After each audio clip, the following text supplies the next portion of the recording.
Alors NEOP 2030, c'est une structure qui permet de travailler sur les 17 objectifs de développement durable de l'ONU, et une structure qui est surtout faite pour aller vers les TPE et les PME. Les TPE et les PME ont besoin d'être accompagnés, ont besoin d'être aidés, parce que c'est pas simple pour une petite entreprise ou une moyenne entreprise de pouvoir travailler sur ce sujet du développement durable et de pouvoir mettre en place des vraies politiques qui permettent d'améliorer, on va dire, l'environnement à moyen terme.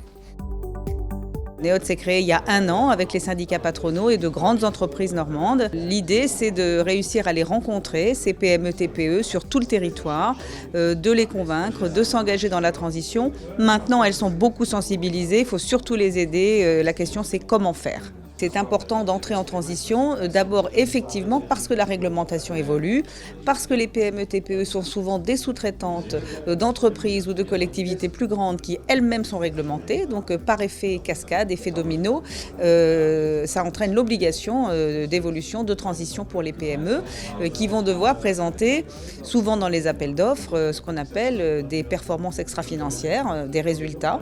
Et bon, aujourd'hui, ils ne sont pas forcément équipés pour le faire. Ecovolution s'est fixé comme objectif de promouvoir le concept de responsabilité sociétale au sein des entreprises.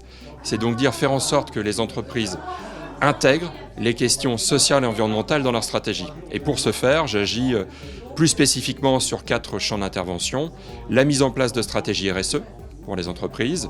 On parle aussi de raison d'être beaucoup.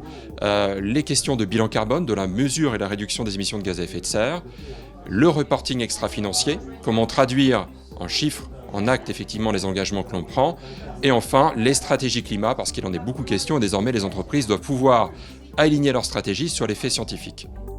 Le thème d'aujourd'hui nous était très cher, puisqu'on a parlé développement durable, mais aussi raison d'être.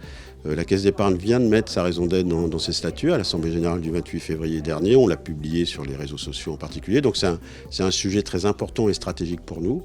Et pour ce qui est de la transition énergétique, on est impliqué à la fois pour nos clients particuliers. On a monté des dispositifs. Il y avait à la fois du partage et puis des sujets de fond qui sont des sujets complexes, surtout pour les petites entreprises du territoire. Donc voilà, on aura tous un rôle à jouer pour accompagner la réduction de l'empreinte carbone. Et donc, essayer de travailler dans un monde un peu meilleur, en tout cas moins chaud et plus facile à vivre. Mais là, la tâche est immense, mais on s'y attelle à notre niveau.